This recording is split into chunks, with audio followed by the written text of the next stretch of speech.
Welcome, and from me is a Phillips 6200 series TV, and today I'll show you how to factory reset the TV.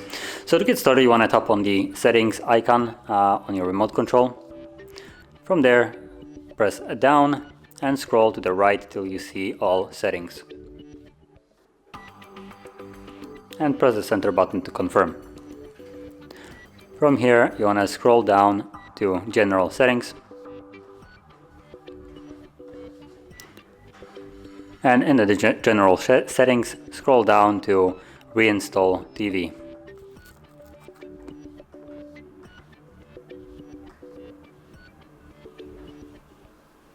Now, if you have some kind of pin enabled for, as an example, your child lock or stuff like that, you will need to confirm that.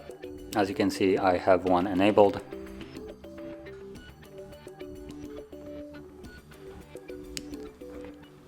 Then confirm it by selecting yes, and simply wait for the process to finish.